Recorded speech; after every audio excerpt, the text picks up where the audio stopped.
in Houston, in and around Houston.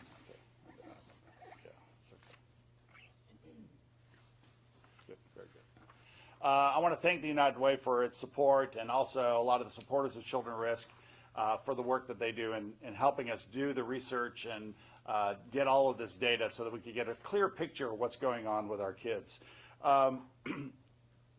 You know, during this Final Four time, right, a lot of people in our country are looking at Houston, so it's probably is appropriate for us to look internally at ourselves and how we're doing as a city.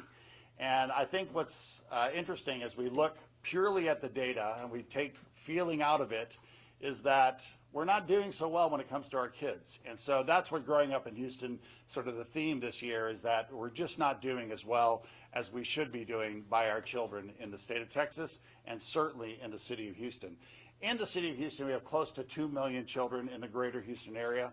About 70% of those children qualify for free and reduced school lunch. So that means that the vast majority of our kids, their families are low-income families, and while sometimes we look at that federal poverty rate of 27% in our state and we say, well, that's how many poor kids we have, the reality is we have many more families than that that are struggling to make ends meet. And it's real appropriate as we look at those numbers as we look at the status of our children, because one of the key things that you often look at as researchers to see how kids are doing is what is the income level of their family, where do they stand economically, and what we're finding is that it's dire for 70% of the children. We also can see that over 75% of our children in the greater Houston area are children of color. And when we look at a state that doesn't want to talk about diversity, we look at our own city and we understand that we're talking about the majority of our kids. Moreover, when we look at immigration in our city, over half of the kids in our city are immigrants or children of immigrants with at least one parent who was born outside of this country.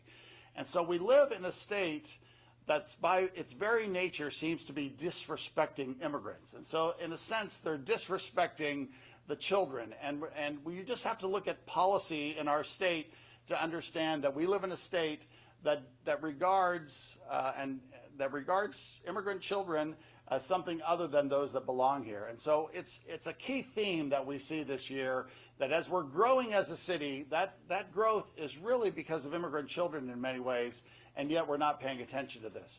I often use this analogy where imagine if you had a Little League baseball team and half of your team was made up of a group that the audience would continually disrespect. You know, you would probably, as a coach or as a parent of that team, you'd want to fight for all of those kids on your team. And yet in Houston, here we have more than half of our kids that are of immigrants, and yet we're not doing that much about it in a state that continually talks about this. When one of the things that Children at Risk is famous for is grading schools, right? We often give schools a grade, and we even went to the state and we got the state to start grading a lot of schools. And so when we grade how we're doing when it comes to kids, what I'll often say is that when it comes to optimism, we have a lot of optimism in Texas, and I'd probably give us a B here in Houston for the optimism for where our kids are going. And that's good. That's a good start. But when you look purely at the evidence, we probably get a D, and in many other areas a failing grade, right? So I think that we need to understand that all is not coming up roses for the children here in Houston. Because of immigration, one of the things we know is that families distrust our government, and what that means is that families that are in low-income areas that are families of immigrants are often not accessing some of the resources available to them, not accessing some of the benefits available to them, and that really hurts our numbers in terms of kids that are food insecure, in terms of kids that apply for assistance with child care. So the very distrust that we are producing with a lot of our families is leading to some of these numbers.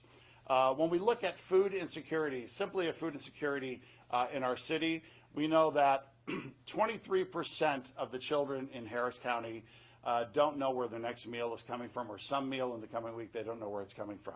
They are food insecure. We're talking about 300,000 kids just in Harris County that are food insecure. 23%, this compares to about 18% across the state. So in a city where no one should be hungry, we have a quarter of our kids that are wondering, their families certainly are wondering where that meal is going to come from. When it comes to mental health, Dr. Freeney is going to talk about that in a little bit, but one thing that I think is very noteworthy is that in Harris County, we have, in the county as a whole, for counselors in the schools, and please note that many counselors in the schools do mental health counseling. Many counselors in the schools are so busy they don't have time for mental health counseling. But we know that there's a lot of mental health need in our schools because of the pandemic and because of many other things that are going on. And yet we have, per counselor, 919 in Harris County. In HISD, per counselor, 1,690 students. And the recommended ratio is about 670. So when you compare the 1,690 in HISD to the recommended national ratio of 670 per student, we're really not doing well when it comes to mental health in our schools. I want to talk about education very briefly because really the way that we break the cycle of poverty many times is through early education and education. We do a thing where we look at gold ribbon schools, high performing schools within high poverty areas. In 2022, we had a decrease in the greater Houston region of these high-performing, high-poverty schools. We had 72 gold ribbon schools is what we call them, down from 82 before the pandemic. In HISD, we did see a little bit of an increase in gold ribbon schools, but overall, what we see in public education is that, again, a distrust in what's going on, not enough effort to serve those low-income kids. And then on top of that, I think we have to mention that with a state takeover, it's going to be a while before we have the solid leadership needed in Houston to really try to overcome everything that's needed. We will have that optimism that maybe a state takeover might help, or maybe the state won't take over. But the fact of the matter is that the reality is that when you see changes in school districts, it's always because there's activist leadership in charge.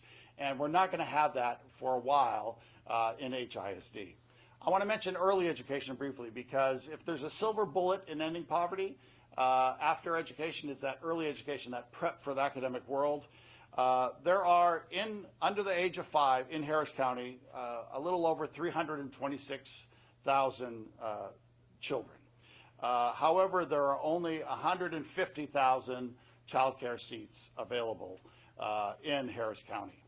In Houston, in Harris County alone, we know that there are 47 zip codes that we would qualify as child care deserts, where there's not access to quality child care. For every 100 working parents who need child care in our area, there are only 61 seats available.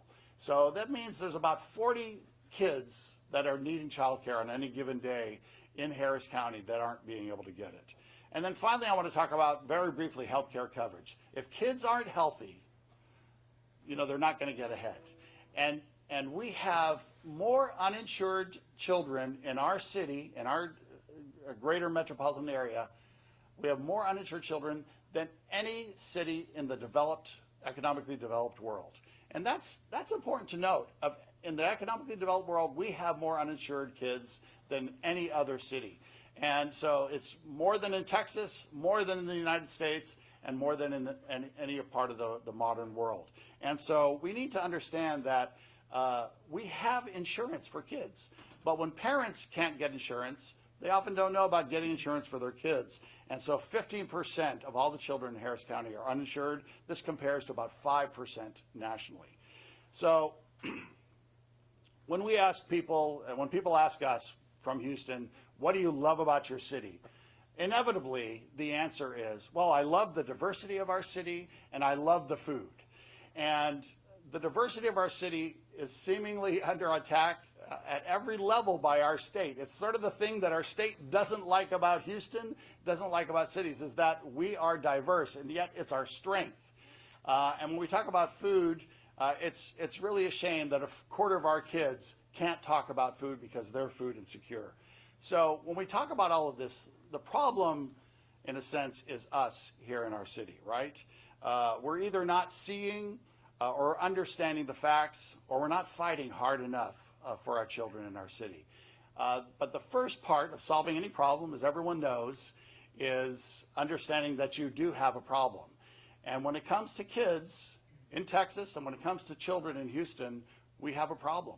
And so that'd be a good quote, I think. Houston, we have a problem. I'm just thinking there, Rebecca. So, but I think that, you know, we have this optimism, though, right? We want to solve these things. And here's the important thing. This is not rocket science. There's clear evidence. There are clear best practices on what we need to be doing with our kids. And we have so many great experts in the city that can help us there because we are a vibrant city of a lot of opportunity. But let's go to some of these great experts that we have with us today. First off, my buddy, Dr. Jamie Freeney, who is the director of the Center for School Behavioral Health with Mental Health America of Greater Houston. Dr. Freeney, there you go. Thank you. Hello, everyone. Thank you, Dr. Sanborn and Children at Risk for being a champion of children's mental health. In Houston, we do have a problem, but we also have hope. Yeah.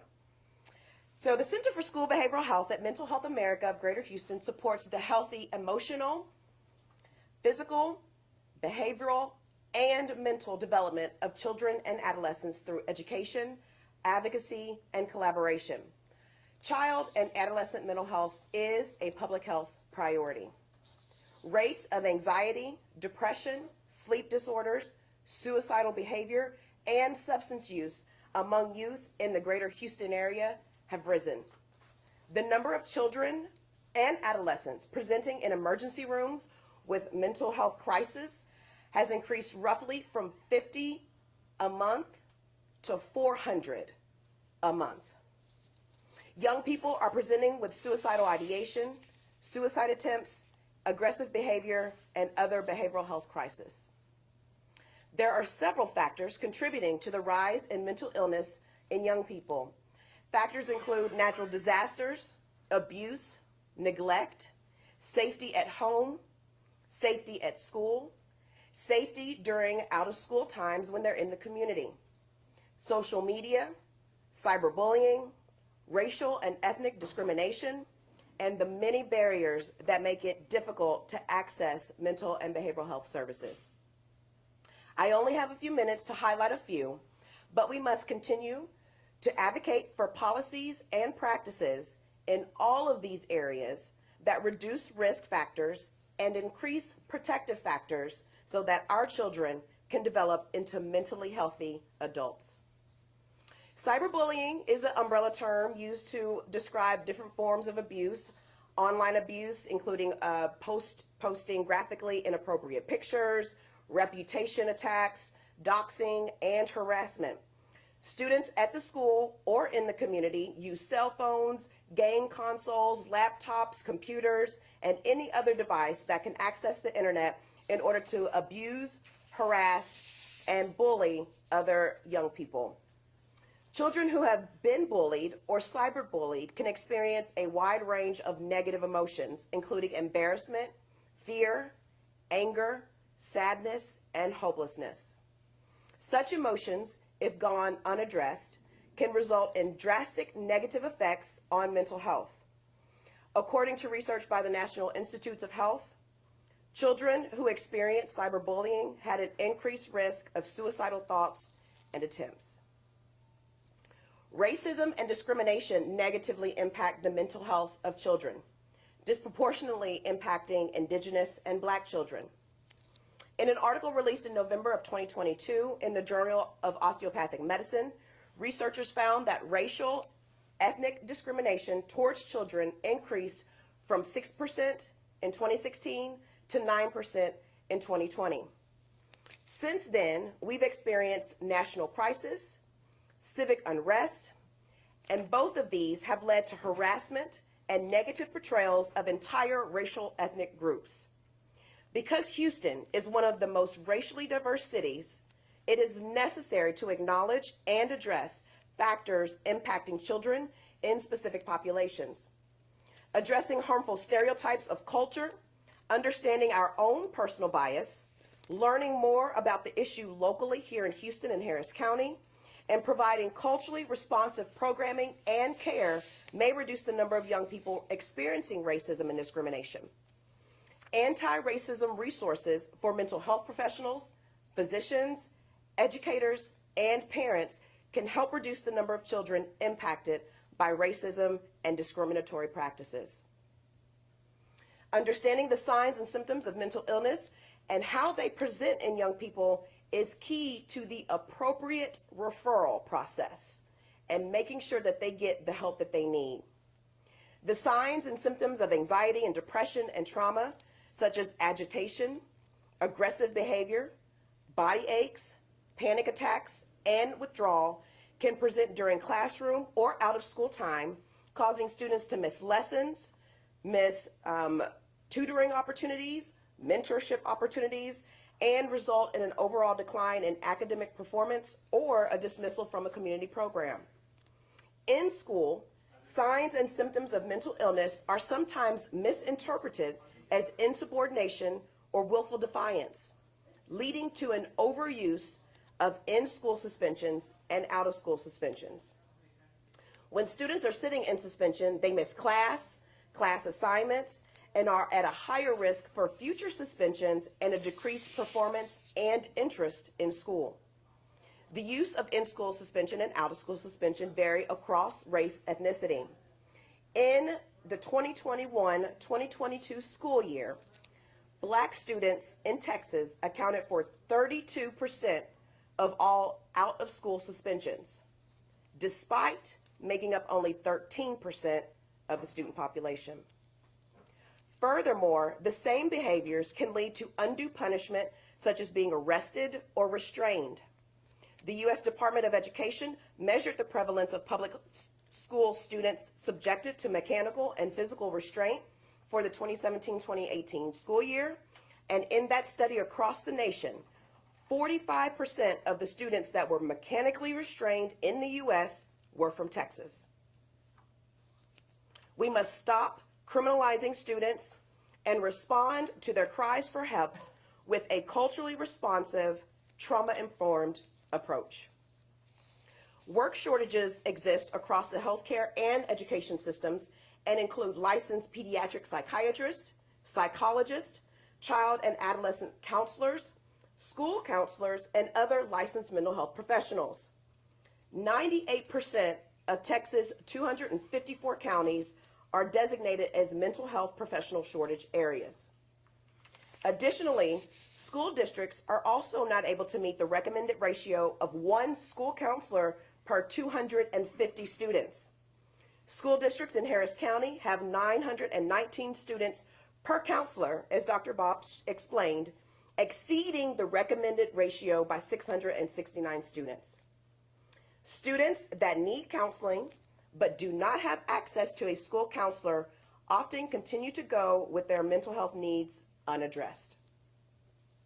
As the Growing Up in Houston report states, we want all Houston families, regardless of status, to have access to quality mental health and social emotional support. So it is crucial for caregivers, educators, and advocates to work together to build a network of care to ensure the mental health needs of youth are met. We encourage parents to understand the signs and symptoms of mental health conditions and reach out to your child's provider for concerns. Mental Health America of Greater Houston continues to offer free health screenings online that you as an adult and youth can take to help determine whether you are experiencing symptoms of a mental health condition and need to reach out for help. We encourage educators and out-of-school time program staff to receive professional development training in trauma and children's mental health to ensure that they can recognize the signs and symptoms of mental illness and refer appropriately. And we encourage districts to partner with your local mental health providers for referrals and to increase accessibility to care. Thank you, Dr. Sanborn and Children at Risk, for your partnership and for the opportunity to advocate on behalf of children's mental health. Thank you, Dr. Freeney, very much. Let's go to health now, physical health, and let's talk with Patricia Watson. She's with the Houston Health Department with the City of Houston. Patricia, come on up. Thank you. Good morning, and thank you so much, everyone, for including us in this press conference. So again, I'm Patricia Watson with the Houston Health Department, Assistant Director. The mission of the Houston Health Department is to work in partnership with the community to promote and protect the health and social well-being of Houstonians and the environment in which they live. This includes children. As Dr. Sanborn mentioned earlier, there's such a great need for health coverage for children in addition to the food insecurities. So we believe it's important that children have access to medical care to improve their overall health and health conditions. The department promotes all kids having a medical home and access to medical care. In the effort of helping that happen, we link children and their families to health care coverage through our Client Access Initiative. This may include referring them to be screened for Medicaid, CHIP, or in other cases, local programs through Harris County.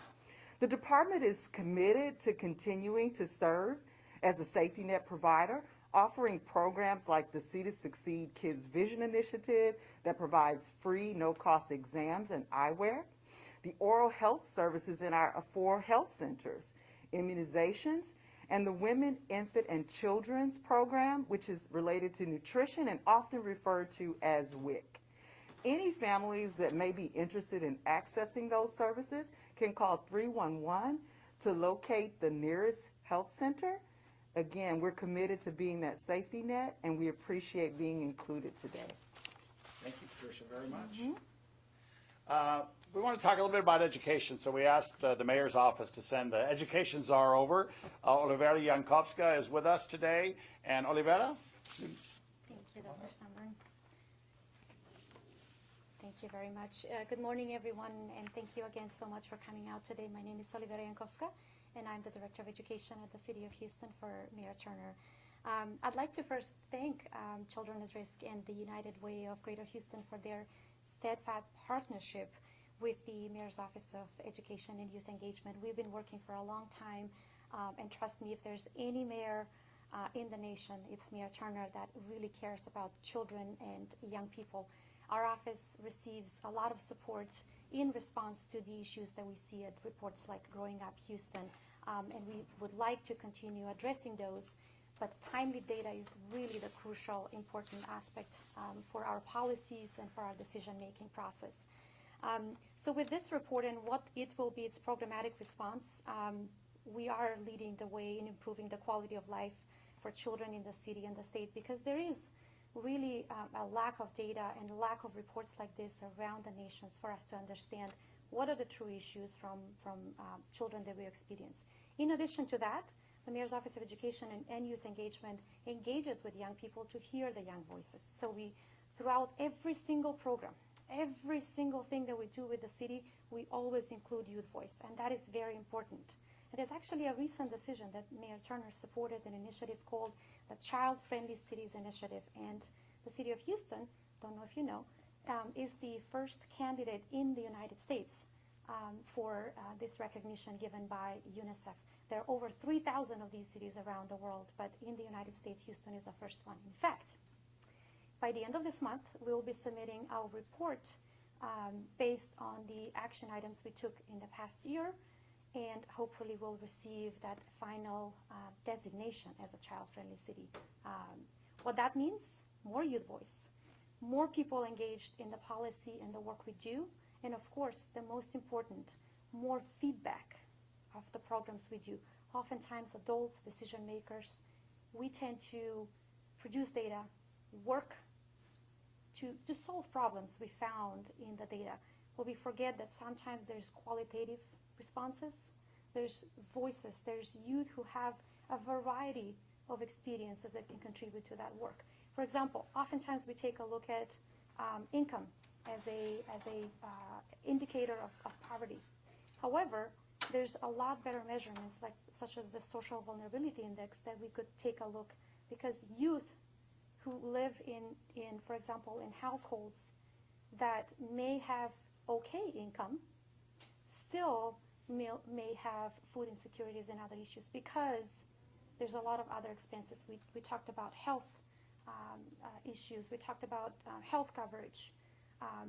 We all know that a single health issue could tip over a very stable family. So in response to all of these issues that we've been working with the City of Houston, we try to target what's not available in the community. We like to pick up the issues that it is just too hard to address.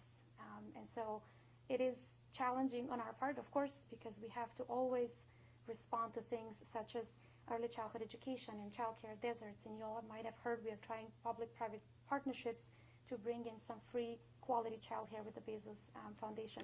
Among many of these programs, one of the key aspects that we are trying to address, number one issue listed in the report, as well as what we heard from youth, as well as multiple studies, and Dr. Freeney referred to a very new one. Mental health among youth is very alarming. What we're doing at the city, well, first and foremost, we know that we cannot reach every young person out there. But what we can do is we can train the trainer. This is a model that we've seen that effectively works. What this means, we would like to help providers who support young people with the emotional backpack. Mental Health America is one of our partners. Just for example, in the past year, we've trained over 700 of those community leaders and partners who then have a ripple effect across 150,000 students between ages 5 and 17. We continue to do this, but this is not enough, certainly not enough, because the pandemic really exacerbated the pre-existing challenges the America youth had and our generation facing. So, in addition to supporting mental health, some of the responses to the Growing Up Houston report, my office conducts a series of empowerment programs as well. We have one of the most important is to provide economic opportunities during idle time.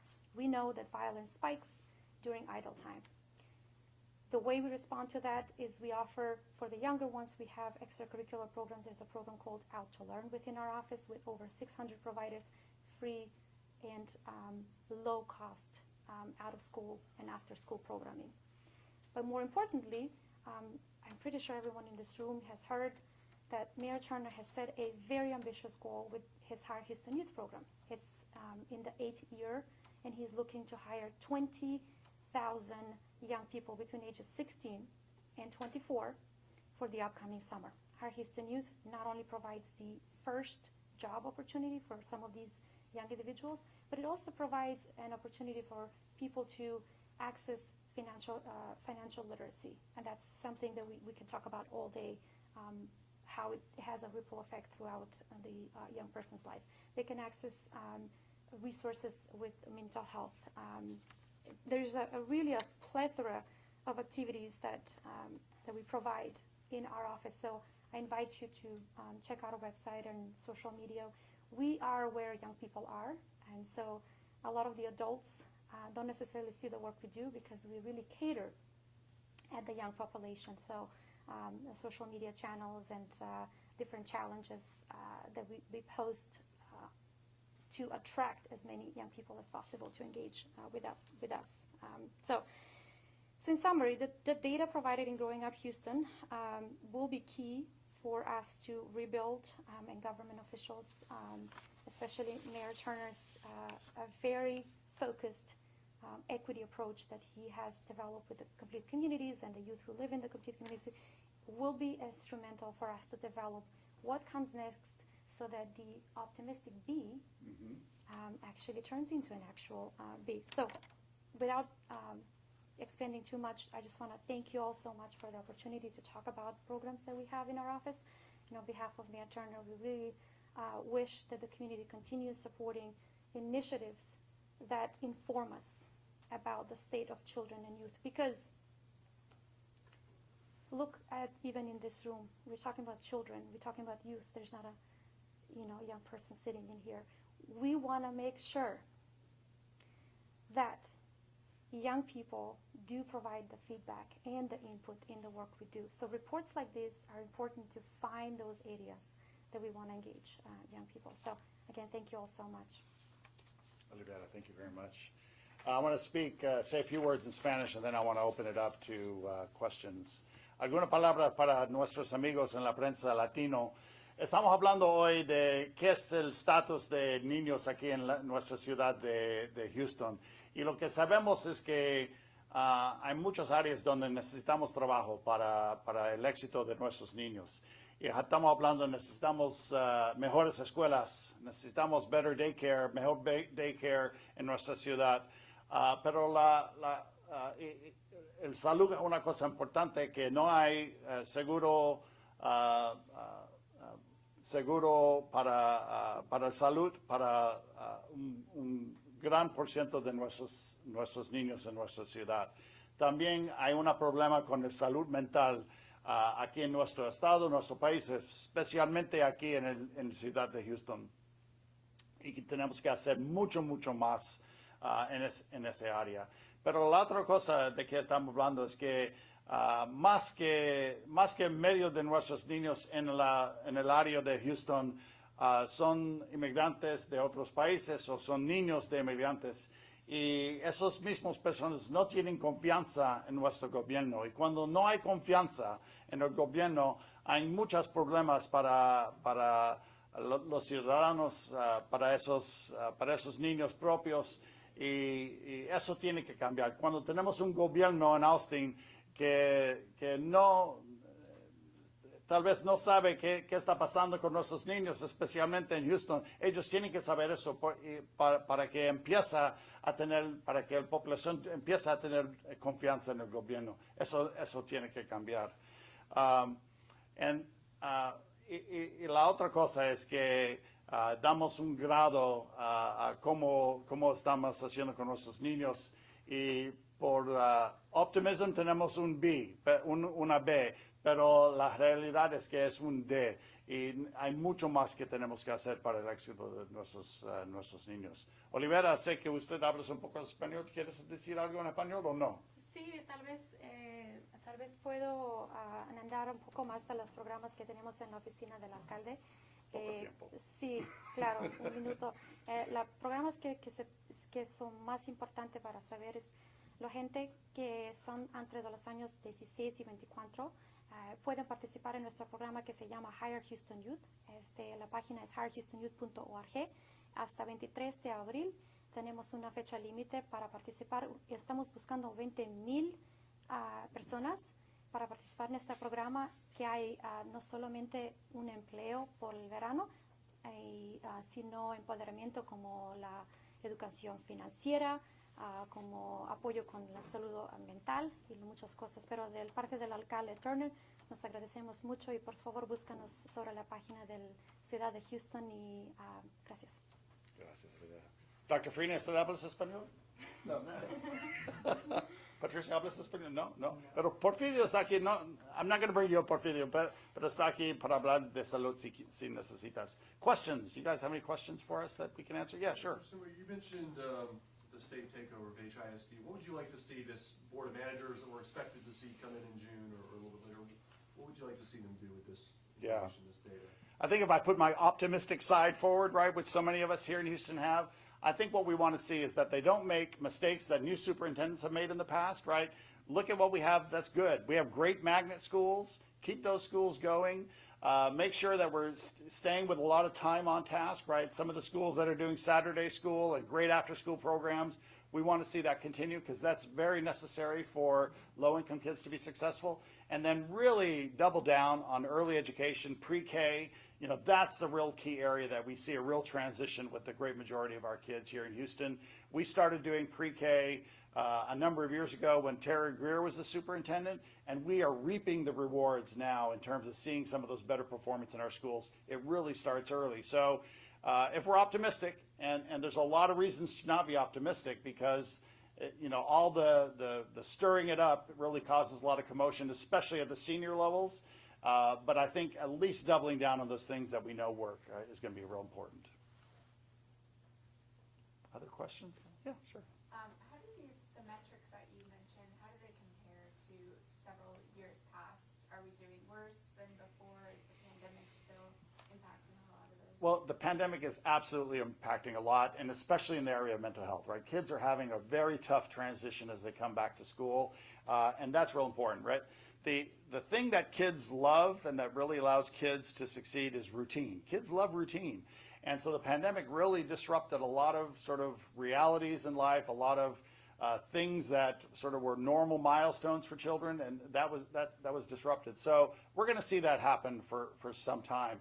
I think one of the things, though, that we saw is that during the pandemic, with stimulus checks, with child tax credits, we saw a dip in child poverty, right? So we actually saw low-income parents that were able to spend money on food and utilities and on things that they wanted to spend money on to better their families. And so we are still reaping some of those rewards as well. And so, so that was an interesting thing. I think also in Houston, we saw the sort of the food, the wheels around food with the food bank and HISD and a lot of groups that really stepped up to get food into the hands of families. That was a great success, and we should be learning from some of those things. So there's some good things that happened. We had extraordinary collaboration at the nonprofit level and with cities, you know, in ways that we hadn't. I mean, after every hurricane, there's always been great collaboration here in our city, and we just sort of continued that across the state. And so there's some things that we really learned from the pandemic that we want to keep going with. But the fact of the matter is that when you look at this data for kids, you have to be a little ashamed and a little alarmed, right? It's a red flag. And so we just need to keep looking at best practices and stay away from ideological knee-jerk reactions on things that mean nothing to the well-being of our kids. So, other questions? Preguntas en español, guys? Doctor Samor, Sí, sí. ¿cuál pudiera ser el remedio para tratar de mejorar esas carencias que hay en los niños aquí en la ciudad? Hay algunas cosas que son muy importantes. Uno es que tenemos que, los líderes en Austin tienen que saber que Houston es importante. Tenemos una población que es un cuarto de población en el estado de Texas, un poco más de cuarto de población. Y tenemos en Houston, en Dallas, en las ciudades, tenemos la mayoría del futuro de nuestro estado. Así, tienen que cambiar en Austin. Tienen que saber que sí somos un estado de inmigrantes y nuestro fuerte es inmigrantes. Ellos tienen que saber eso, no saben eso. Y la otra cosa es, tienen que cambiar lo que está pasando con el educación, early education, educación temprano, y también con las escuelas K-12. Ellos tienen que ser más fuertes porque nuestros niños necesitan buenas escuelas y para ese éxito necesitamos eso. Okay. All right. Me gustaría saber un poco sobre este impacto.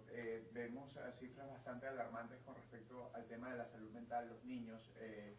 ¿De qué manera esto está impactando en las escuelas? Y vemos también que la violencia también ha incrementado en escuelas, tiroteos. Acaba de ocurrir uno en Nashville, muy lejos de acá, pero el año pasado vivimos en Uvalde. Esto quizás pueda tener el tema de salud mental relación con esto y pudiese estar ocasionando, generando este tipo de situaciones. Porfirio, did you get all that? Did you have a good answer for that? Yeah, I think Come on over, Okay. Porfirio. Introduce yourself, too. Sorry. Porfirio Villarreal, vocero del Departamento de Salud de Houston, Public Information Officer with the Houston Health Department.